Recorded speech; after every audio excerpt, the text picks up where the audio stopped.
चलो आज केमिस्ट्री पढ़ाना है ना जी। चलो आप लोग का पहला चैप्टर क्या है? रासायनिक अभिक्रिया एवं समीकरण, यानी केमिकल रिएक्शन एंड इसका इक्वेशन। ठीक है ना? तो सबसे पहला पॉइंट आप लोग का है कि केमिकल रिएक्शन यानी रासायनिक अभिक्रिया क्या है एवं समीकरण क्या है, क्योंकि आपका हेडिंग इन दिया है रासायनिक अभिक्रिया एवं समीकरण। तो पहले हम लोग क्या देख लेते हैं, अभिक्रिया क्या है। अभिक्रिया मतलब आप लोग अभिक्रिया कम शब्द सुने हैं, लेकिन रिएक्शन ज्यादा सुने हैं। सुने हैं ना कि दवा रिएक्शन कर गया, ये रिएक्शन कर गया। रिएक्शन मतलब कोई भी क्रिया होता है, ठीक है। लेकिन किसके ये केमिकल के साथ क्रिया होता है उसे क्या बोलते हैं? Chemical reaction. क्या बोलते हैं? Chemical reaction. अब ये रासायनिक अभिक्रिया क्या है? तो रासायनिक अभिक्रिया वह प्रक्रिया है जिसमें दो या दो से अधिक, दो या दो से अधिक, कम से कम दो होना चाहिए। अकेले कोई ऑपरेशन कर सकता है? नहीं। दो या दो से अधिक पदार्थ भिन्न भिन्न नए पदार्थ का निर्माण करते हैं, उसे क्या बोलते हैं? अभिक्रिया। उस प्रक्रिया को क्या बोलते हैं? अभिक्रिया। यानी जिस प्रक्रिया द्वारा ये दो या दो से अधिक पदार्थ मिलकर एक नए पदार्थ या दो या दो से अधिक नए पदार्थ का निर्माण करते हैं, उसे क्या बोलते हैं? अभिक्रिया। यानी जब कोई पदार्थ स्वयं या अन्य पदार्थ से क्रिया करके एक या एक से अधिक, कम से कम कितना करेगा? एक, नहीं तो एक से अधिक। अच्छा, हम कुछ मिलाए, कुछ प्रोडक्ट नहीं बना, ऐसा तो होगा नहीं, क्योंकि कुछ भी मिलाएंगे तो कुछ ना कुछ नया प्रोडक्ट बनना चाहिए, तभी तो ये प्रयोग है। अब प्रयोग सफल कब होगा? जब नया नया प्रोडक्ट बनेगा तब। तो कह रहा है कि जब कोई पदार्थ स्वयं से या किसी अन्य पदार्थ, स्वयं से मतलब क्या है? स्वयं का मतलब आप लोग ध्यान से देखिएगा, स्वयं मतलब कोई ऐसा भी पदार्थ होता है जिसे हम धूपा में रख देते हैं, वो केमिकल रिएक्शन कर लेता है। आप लोग होम्योपैथी का दवा देखे हैं? वो ब्लैक डब्बा में आता है। कोई भी ब्लैक डब्बा में अगर दवा आ रहा है तो समझ जाइए कि वो धूपा से यानी सूर्य के किरण से वो अभिक्रिया करेगा। जितना भी आप लोग का विटामिन है आप धूपा में नहीं रख सकते हैं। अगर रखिएगा तो अगर ब्लैक कलर का डिब्बा में देखिएगा आप, विटामिन का डिब्बा देखे हैं? ब्लैक शीशी में आता है। कारण वो हम ब्लैक में ही आता है। कारण क्या है? वो सूर्य के प्रकाश से भी वो क्या कर लेता है? अभिक्रिया कर लेता है। इसलिए उसे प्रकाश से क्या किया जाता है? छिपाया जाता है। जैसे हम दम लाइव एक बता रहे हैं आप लोग को उदाहरण। आप गाना का जूस ले लीजिए, गाना का जूस। गाना का जूस अगर आप धूपा में 2 घंटा रख देते हैं तो धीरे धीरे अल्कोहल बनता है। अल्कोहल से क्या बन जाएगा? जहर। पहले वो धीरे धीरे क्या होगा? अल्कोहल। इसलिए आप जाते हैं तो पहले उसी टाइम पर जूस पेरता है तब देता है। ऐसा नहीं होता है को पहले से रखा रहता है, ऐसा होता है नहीं। बाकी सब जूस रखा जा सकता है, लेकिन गन्ना के जूस जो है वो आप उसी टाइम जाइएगा, उसी टाइम देगा, उस टाइम पीना है। अगर आप उसे धूपा में रख देते हैं, वो स्वयं है, एक किसी से अभिक्रिया कर लिया प्रकाश से, कोई हवा से अभिक्रिया कर लेता है तो स्वयं है, स्वयं के साथ भी अभिक्रिया कर सकता है हवा या सूर्य के प्रकाश से। ऐसा एक और उदाहरण है, आप लोग ताड़ी सुने हैं? ताड़ी, ताड़ी, ताड़ी क्या होता है? अब समझ में आ रहा है ना? कौन कौन पिया है इसमें से? कहा था पिए ले, अभी पिए चलो सुन लो। ताड़ी जब शुरुआत होता है वो चीज पी सकते हैं, वो फल जैसा होता है। सुन लो, अब बता रहे हैं क्योंकि स्वयं स्वयं के साथ कैसे अभिक्रिया करता है। जो ताड़ी होता है सूर्य के किरण से पहले, मेरी बात ध्यान समझिए, सूर्य के किरण से पहले वो पीते हैं तो आपके लिए लाभदायक है। लेकिन सूर्य किरण निकल गया, सूर्य निकल गया, उसका प्रकाश पड़ गया तो धीरे धीरे क्या बना लेगा? अल्कोहल। क्या बना लेगा? तो आदमी का नशा होता है, लेकिन सुबह अगर पीजिएगा तो नशा नहीं होगा। हम ये नहीं बता रहे हैं कि आप पीजिए, ठीक है ना? वो चीज हानिकारक नहीं है, लेकिन सुबह में पीने पर। बात समझ में आ रहा है ना? तो ये हम ये समझा रहे हैं कि स्वयं के साथ कोई भी अभिक्रिया कैसे हो सकता है। तो यही बोला है, कोई भी पदार्थ, मेरी बात ध्यान समझिए, कोई भी पदार्थ या तो स्वयं के साथ अभिक्रिया करे, नहीं तो किसी अन्य के साथ अभिक्रिया करके एक नए नए मतलब अभिक्रिया नहीं, क्रिया करके नए नए पदार्थ का निर्माण करता है, उसे क्या बोलते हैं? अभिक्रिया। क्या बोलते हैं? वो दो केमिकल हो या स्वयं भी कर सकता है। जैसे मान लीजिए H2 plus O2, H2 plus O2 मिलकर क्या बना है? H2O। इसे क्या बोलते हैं? जल। क्या बोलते हैं? जल। H2 हाइड्रोजन और ऑक्सीजन मिलकर क्या बना है? जल। ऐसे ही आप आगे उदाहरण लिखिएगा तो कार्बन C प्लस CO2 क्या मिलकर बनता है? CO2। दोनों मिलकर क्या बन जाता है? CO2। आगे बात समझ, ये अभिक्रिया है, क्या है? अभिक्रिया। लेकिन ध्यान समझिए, अगर अभिक्रिया को, ठीक, ये अभिक्रिया हो गया, लेकिन अभिक्रिया को यदि आप कोई प्रतीक से, प्रतीक समझ में आ रहा है, हमने बोला हाइड्रोजन प्लस हीलियम, अब सॉरी हीलियम नहीं, हाइड्रोजन प्लस ऑक्सीजन, ऑक्सीजन मिलकर क्या बनता है? हाइड्रोजन प्लस ऑक्सीजन हाइड्रोक्साइड, क्या बनता है? हाइड्रोक्साइड। हमने बोला हाइड्रोजन तथा ऑक्सीजन मिलकर हाइड्रोक्साइड बनाता है, ये हो गया अभिक्रिया लिखने का प्रोसेस। लेकिन इसी को संकेत द्वारा लिख दे, हाइड्रोजन को बोलेंगे H2, ऑक्सीजन को बोलेंगे O2, अब मिलकर हाइड्रोक्साइड क्या बन गया? H2O।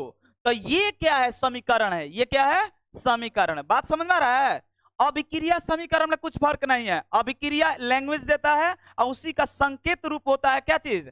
समीकरण। क्या होता है? समीकरण। जैसे आप आगे देखिएगा, आगे तो समीकरण होगा, जैसे इसमें चलिए कुछ इसमें दिखाते हैं जो लिखा हुआ, देखिए यहां पर ध्यान से देखिए इसको, मैग्नीशियम प्लस ऑक्सीजन हिंदी में लिखे हैं, इसे ये अभिक्रिया करते हैं। मैग्नीशियम और क्या? ऑक्सीजन मिलकर क्या बना है? Magnesium oxide. क्या बना है? Magnesium oxide. ये केमिकल रिएक्शन है, मतलब क्या? रासायनिक अभिक्रिया। क्या है? ठीक है, इसी को हम लोग मैग्नीशियम प्लस में क्या लिख दे, मतलब मैग्नीशियम का Mg, ऑक्सीजन को क्या लिख दे? O2, तो क्या बन गया? MgO। क्या बन गया? MgO। तो ये जो है ये अभिक्रिया, ये क्या है? समीकरण। देखो यहाँ पर केमिकल इक्वेशन लिखा गया, यहाँ पर क्या? Chemical reaction. तो ये जब हिंदी में ऐसा लिखा हुआ मिले तो हम लोग क्या बोलेंगे? अभिक्रिया। क्या बोलेंगे? और उसी को संकेत द्वारा दर्शा देते हैं तो क्या बनता है? समीकरण। क्या बनता है? अब कोई पूछेगा बताइए रासायनिक समीकरण क्या है, तो बोलेंगे रासायनिक अभिक्रिया में भाग लेने वाले पदार्थों को यदि हम संकेतों द्वारा दर्शा देते हैं तो उसे क्या बोलते हैं? समीकरण। क्या बोलते हैं? समीकरण। और समीकरण अगर मैथ के अनुसार समझिएगा तो समीकरण आप लोग का क्या हो जाएगा? मैथ के अनुसार आप समझिएगा तो समीकरण का मतलब होता है बराबर। क्या होता है? बराबर। लेकिन पहले के बुक में, कल ही बताए थे कि पहले के बुक में ऐसे आता था, देखिए हाइड्रोजन H2 प्लस में ऑक्सीजन O2 मिलकर बन गया क्या चीज? H2O। क्या बन गया? तो पहले के बुकों में ऐसा देता था, ये इक्वल करके। अब बहुत सारा वैज्ञानिक यहाँ पर कंफ्यूजन, बहुत सारा वैज्ञानिक कंफ्यूजन हो गया, कारण कि बराबर का मतलब कि इसके बराबर ये है, इसके बराबर ये है, लेकिन इससे ये बनाया जा सकता है, लेकिन इससे ये बनाया नहीं जा सकता। जैसे ये तो बन जाएगा, ये बन जाएगा, लेकिन जैसे दूध से हमने बना दिया क्या? दही, और दही से आप दूध बना सकते हैं? नहीं। तो आप उल्टा काम कर रहे हैं, नहीं हो रहा है, नहीं हो रहा है, तो ये बराबर लगाना बिल्कुल क्या हो गया? गलत। तब लोगों क्या वैज्ञानिकों ने सोचा कि एक ऐसा काम देखा जाए जिससे हम लोग को इनपुट भी पता चल जाए और क्या पता चल जाए? आउटपुट। तो इसके लिए समीकरण का सिंबल एरो का सिंबल दिया। क्या दिया गया? एरो का सिंबल। बात समझ में आ रहा है? एरो का सिंबल लगाकर दिया गया कि ताकि ये समझ में आ जाए, जैसे मान लीजिए कि यहां पर है H2 प्लस में O2, समीकरण, इसे क्या बोलते हैं? समीकरण। और वहां पर मैथ में पढ़ते थे बराबर को समीकरण बोलते थे ना, समीकरण क्या है? H2O। ये बन गया, इतना बन गया। अब ध्यान से देखिए, इसका मतलब यहां से पता चल रहा है कि ये इनपुट है। क्या है? इनपुट। ये क्या है? इनपुट। ये क्या मिल रहा है? आउटपुट। क्या है? आउटपुट। यानी ये कुछ हम मिला रहे हैं, ऐसे से क्या बन रहा है? एक आउटपुट, मतलब कोई ना कोई प्रोडक्ट बन रहा है। जो प्रोडक्ट अभिक्रिया में भाग लेते हैं उससे बोलते हैं अभिकारक। क्या बोलते हैं? अभिकारक। क्या बोलते हैं भाई? अभिकारक। आप देख लीजिए यहां से, ये अभिकारक है, यहां से कि जो अभिक्रिया में भाग लेने वाले पदार्थ को क्या बोलते हैं? अभिकारक। जैसे H2 plus O2, H2 plus O2। अब घबराइए मत भैया, यहाँ पर 2 कैसे आ गया, हम सारा चीज बताएंगे आगे। ये एक आप पढ़िएगा संतुलित और असंतुलित समीकरण, वहां पर मिलेगा, ठीक है ना। फिलहाल हम जो बता रहे हैं ध्यान समझिए। H2 और O2 मिलकर क्या बनता है? H2O। क्या मिलकर बनता है? H2O। अभिक्रिया में भाग कौन लिया? हाइड्रोजन और ऑक्सीजन। ये जो भाग लिया है, ये भाग लिया है, इसीलिए इसे क्या बोलते हैं? अभिकारक। क्या बोलते हैं? अभिकारक। क्या बोलते हैं भाई? अभिकारक। आज जो अभिक्रिया के बाद जो फल प्राप्त होता है उसे बोलते हैं प्रतिफल। क्या बोलते हैं? आप देख सकते हैं यहां पर लिखे हैं उत्पाद या क्या बोलते हैं प्रतिफल, उत्पाद या प्रतिफल। बात समझ में आ रहा है जी? उत्पाद या बोला जाता है क्या प्रतिफल। ठीक है। अब कोई पूछेगा, क्वेश्चन पूछता है अभिकारक क्या है, तो अभिक्रिया में भाग लेने वाले पदार्थ को क्या बोलते हैं अभिकारक। क्या बोलते हैं?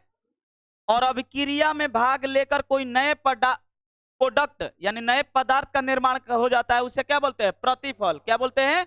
प्रतिफल या उत्पाद या क्या बोलते हैं प्रोडक्ट। क्या बोलते हैं? प्रोडक्ट। कोई भी चीज मिलाएंगे, जैसे मान लीजिए कि हम पानी आप प्लस चीनी ले लिए, क्या ले लिए चीनी, दोनों मिला देंगे तो क्या बनेगा समीकरण बनेगा, तो क्या बनेगा शरबत। क्या बनेगा? शरबत। नहीं जी, पीना है शरबत। ठीक है। अब ये शरबत नहीं चल रहा है, पहले के जमाना में चलता था, कोई भी ये फेमस था। आज के जमाना में क्या चल रहा है ना, लस्सियों नहीं मिल रहा है। पहले कोई आता था तो भले कुछ मिले या ना मिले, मिठाई मिले या ना मिले, दही और चीनी पानी का क्या मिलता था शरबत, वो भी नहीं मिलेगा तो चीनी और पानी को घोर कर शरबत। आदमी फेमस था पहले। अरे सब कोई आता है बाहर से तो बोलते थे कि शरबत पी लीजिए पहले है। हाँ देखो ये अब वो जमाना खत्म हो गया।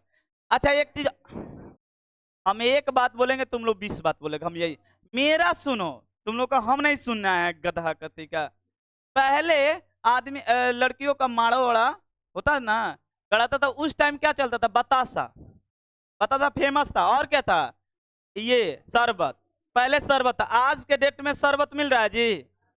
किसी को शरबत घोरने नहीं आएगा। हाँ कौन कौन कौन घर सकता है?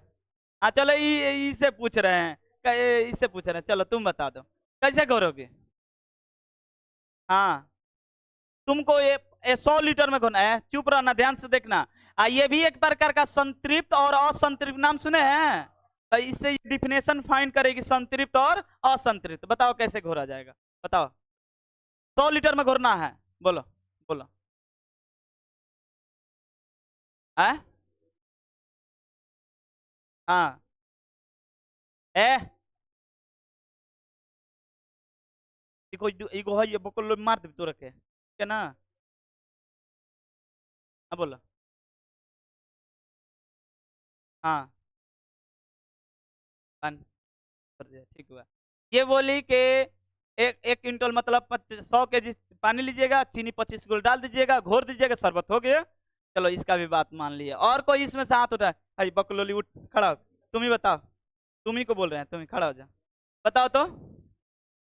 है जा बोला ले, नहीं बताओ, रुक जाओ, ये घोरे, बोलो कैसे घोरोगे 100 लीटर में। मतलब इसका कहने का मतलब 100 लीटर में 50 केजी चीनी डाल दीजिए, आप मिला दीजिए, तो चीनी ना बन जाए शरबत, शरबत ना बने शीरा बन जाए। इसका भी और कोई इसमें से? हाँ तुमको तो बताए हैं इसलिए ना बता और कोई इसमें से? चलो आरजू तुम ही बताओ। हाँ खड़ा हो जाओ, खड़ा हो जाओ, हाँ बोलो। हाँ देखो ये इसका मिलावट सही होगा, इन दोनों का मिलावट क्या होगा, नीचे चीनी या ऊपर पानी, वो सही से मिश्रण नहीं होगा। यही चेक किया जाता था पहले, अगुआ आवत रहा था पहले, ये खाना बनावे ला कहाँ पहले, अब ये सब नहीं हो रहा है। तो शरबत घोर के दिखाओ। हम भी नहीं जाता, हाँ पहले के आदमी बोलते हैं ऐसा, हम लोग का बाबा तो घोरने का तरीका क्या है, ध्यान से देखिए, संतृप्त और संतृप्त मतलब चारों तरफ मिल जाए। अगर आपको 100 केजी में घोरना है तो आप 100 केजी में से 10 केजी पानी निकाल दीजिए या 20 केजी निकाल लीजिए, 80 केजी छोड़ दीजिए या 20 केजी में चीनी को घोरिए, ठीक है ना। घोरने के बाद तब मिलाइए, पानी मिलाइए उसमें, ठीक है ना, 20 लीटर धरे रखे है ना, घोरते जाइए मिलाते जाइए, तब उसको मिलाइए, तब बढ़िया से मिलेगा, अन्यथा नहीं। अगर आप चीनी डाल देते हैं तो चीनी हो जाएगा नीचे, पानी क्या हो जाएगा ऊपर, क्योंकि हम लोग सुन लो डेंसिटी पर निर्भर करता है, जो हल्का होता है वो ऊपर और भारी होता है नीचे। 1 लीटर में घोरना है तो कोई दिक्कत नहीं, ज्यादा मात्रा में घोरना तब दिक्कत है। बात समझ में आ रहा है ना? तब तुम लोग को सर्व तब तो फेल हो गई सब, ठीक है ना।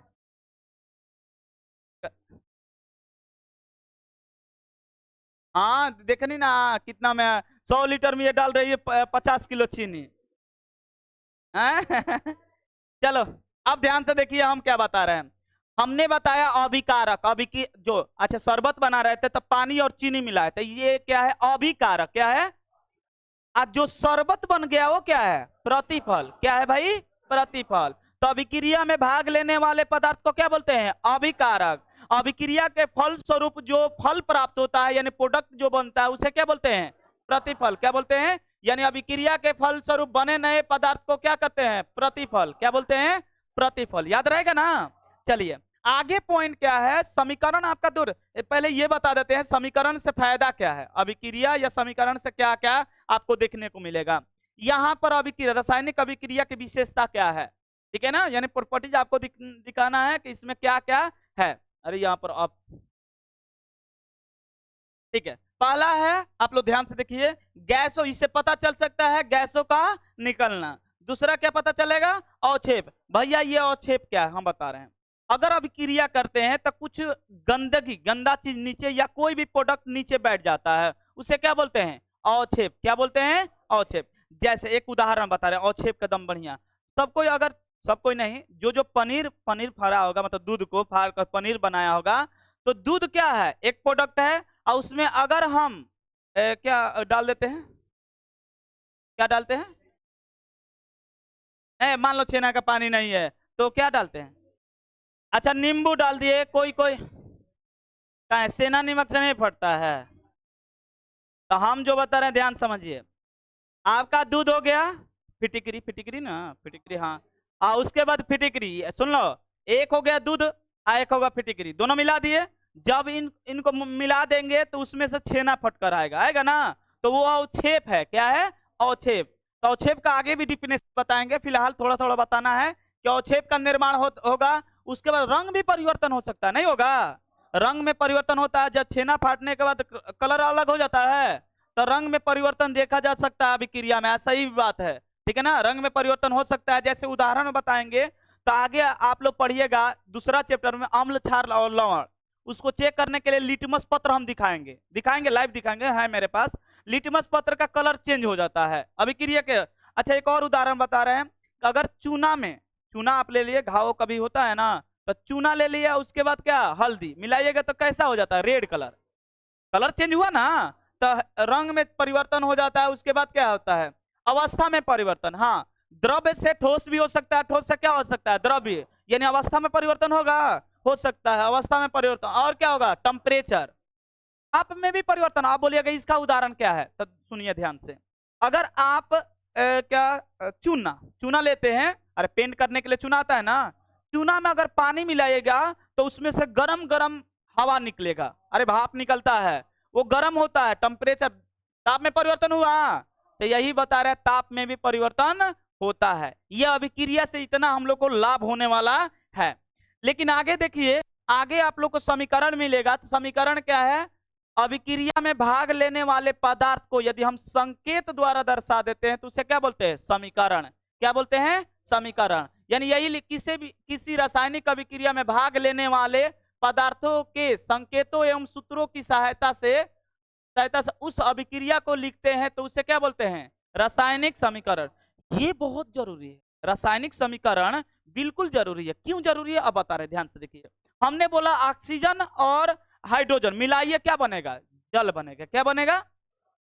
लेकिन आप लोग को नहीं पता चला कि ऑक्सीजन में कितना अणु होगा, हाइड्रोजन में कितना मिलाएंगे, ये पता चला नहीं। ये बताता है समीकरण, और जगह भी कम पूछता है। रासायनिक अभिक्रिया से रासायनिक समीकरण में लिखते हैं, उससे आपको क्या लाभ होता है? तो लाभ, आपको पहला लाभ ये है कि आपका पेज बचत। पहला लाभ क्या होता है? पेज बचत। दूसरा आपका टाइम बचत। जब पेज बचत होगा टाइम बचत होगा। अरे पेज बचत मतलब इतना, हमने बोला हाइड्रोजन ऑक्सीजन, तब बनता है हाइड्रोक्साइड, जगह छेकेगा। हाइड्रोजन को हम O लिख दिए, कितना सिंपल है, O2 लिख दिए, हाइड्रोजन को H2 लिख दिए, जैसे आप देख सकते हैं। देखिए इसको आप ध्यान से देखिए, दिख रहा है ये वाला, इस चीज को देखिए ध्यान से। अगर आप देखते हैं तो इतना बड़ा लिखा गया है, लेकिन इसको ध्यान से देखिए तो छोटा में हो गया। पेज बचत और टाइम का बचत हो गया। ये समीकरण से लाभ होता है, आपको एग्जैक्ट चीज पता चल जाता है कि कितना इसमें अणु है, कितना परमाणु है। हमने ऑक्सीजन बोला, इसमें आपको नहीं पता चला, कभी O भी लिया जाता है, कभी O2 भी लिया जाता है, तो आपको नहीं पता चलेगा कि कब ये अभिक्रिया करके क्या बनाता है, ठीक है ना। हाइड्रोजन और क्लोरीन, हाइड्रोजन को H भी लेते हैं, क्लोरीन को Cl भी लेते हैं, और कभी Cl2 भी लेते हैं, जैसे H2 इसमें क्या लिए हैं, Cl2। अब ये अभिक्रिया नहीं बताएगा, क्या बताएगा, बताता है समीकरण। कौन बताएगा, समीकरण। इसलिए कोई भी अभिक्रिया का समीकरण लिखना बिल्कुल ही जरूरी है, ठीक है, क्योंकि एग्जैक्ट चीज हमको लोग को पता चलता है कितना हाइड्रोजन है, कितना ऑक्सीजन है, या कितना जो भी प्रोडक्ट है, ठीक है ना।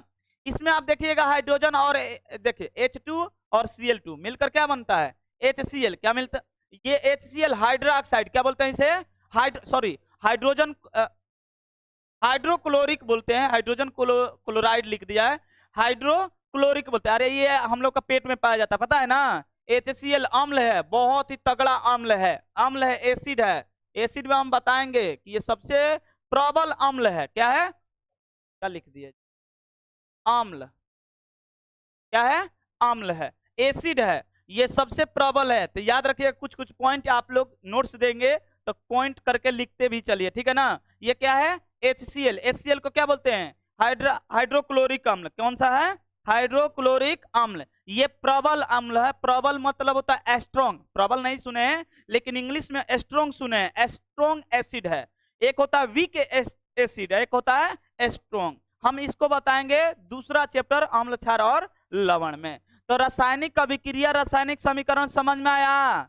बताइए रासायनिक अभिक्रिया क्या है, जब कोई पदार्थ स्वयं या किसी अन्य पदार्थ के साथ क्रिया करके नए पदार्थ या स्वयं नए पदार्थ का एक या एक से अधिक नए पदार्थ का निर्माण करता है, उसको, इस क्रिया को क्या बोलते हैं, अभिक्रिया, रासायनिक अभिक्रिया। समीकरण क्या है, तो समीकरण किसे बोलते हैं, रासायनिक अभिक्रिया में जो पदार्थ भाग लेते हैं उसको संकेत द्वारा लिख देते हैं, तो उसे क्या बोलते हैं, समीकरण। क्या बोलते हैं, समीकरण। बात समझ में आ रहा है। समीकरण से हम लोग को लाभ क्या है, तो लाभ में हम लोग लिखेंगे पेज का बचत और टाइम का बचत, और हमें एक्यूरेट चीज पता चल जाता है कि कितना हाइड्रोजन है, कितना ऑक्सीजन। बात समझ में आ रहा है ना। यानी उत्पाद में, उत्पाद मतलब आप लोग को अभिकारक और प्रतिफल का एग्जैक्ट चीज पता चल जाता है कि इतना इधर क्या है, आप लोग का अभिकारक में कितना पदार्थ है और प्रतिफल में कितना पदार्थ। बात समझ में आया। चलिए आगे आप लोग पढ़िएगा समीकरण का भाग। तो समीकरण दो टाइप का होता है, कितना टाइप का, दो। कौन कौन है, पहला है संतुलित समीकरण, और कौन सा, अभिक्रिया बहुत सारा टाइप का होता है, लेकिन समीकरण कितना लिखवाएंगे, दो। एक होगा संतुलित, एक होगा असंतुलित। संतुलित मतलब दोनों तरफ पदार्थ क्या हो, समान हो, दोनों तरफ का परमाणु भार जो क्या होता है, समान। जैसे हम एक केजी पानी में 1 केजी चीनी मिला दिए तो होना चाहिए कितना केजी, 2 केजी। ये नहीं कि वो आधा केजी होगा, ये नहीं कि वो 3 केजी होगा। 2 केजी, 1 किलो चीनी या 1 किलो पानी क्या हो जाएगा, कितना होगा, 2 केजी। तो अगर 2 केजी मिल जाएगा तो इसी को बोलते हैं संतुलित। क्या बोलते हैं, संतुलित। अगर ऐसा नहीं मिलेगा तो हम लोग क्या बोलते हैं, असंतुलित। क्या होगा, जैसे अगर देखा जाए यहां से 2 हटा देंगे तो ये संतुलित नहीं है, ये संतुलित नहीं है। समीकरण है, ये बात बिल्कुल सही है, समीकरण है, कोई नहीं काट सकता, लेकिन कौन सा है, असंतुलित। कौन सा है, अब संतुलित कैसे देखा जाता है, इधर हाइड्रोजन कितना है, इधर हाइड्रोजन कितना है, 1, इधर क्लोरीन कितना है, 2, इधर क्लोरीन कितना है, 1। अब हो गया गड़बड़, अगर हम यहाँ पर 2 लगा देंगे, 2 लगा देते हैं, 2 लग गया है, अब हाइड्रोजन कितना मिल गया, 2 सही है, पास हो गया। क्लोरीन कितना हो गया, 2। तो इसका मतलब क्या हो गया, परमाणु भार दोनों तरफ समान है। अब ये बन गया कौन सा समीकरण, संतुलित। हमेशा संतुलित समीकरण में ही लिखना चाहिए, हमेशा। कभी भी आप समीकरण लिखिएगा तो किसमें लिखना है, संतुलित में। किसमें, संतुलित। अब आप लोग को संतुलित करने का विधि बताएंगे, देगा आप लोग का एग्जाम में। एक पहले पूछा था 5 क्वेश्चन, 5 को दे देता था, निम्नलिखित को संतुलित करें हम लोग के टाइम पर। अब दे रहा है 1 या 2 क्वेश्चन, आप संतुलित कीजिए। संतुलित एक एक नंबर का एक एक क्वेश्चन, 2 क्वेश्चन दे रहा है, संतुलित करके लिखना है। तो संतुलित करने का विधि बताएंगे आपको, 2 विधि बताएंगे। एक है हिट एंड ट्रायल विधि, अनुमान विधि जिसे बोलते हैं, क्या बोलते हैं, अनुमान। एक होगा बीजगणितीय विधि। बहुत मजा आएगा, बहुत सिंपल भी है, उतना हार्ड नहीं है। क्या इतना समझ में आ गया, तो आप लोग को आगे हम कल बताएंगे कोई दिक्कत जी? कल आप लोग को यही चीज मिलेगा क्या, अभिक्रिया ये क्या क्या तरीका है, आगे चले कल पढ़ाएंगे, कोई दिक्कत? ठीक है, आज के लिए इतना ही।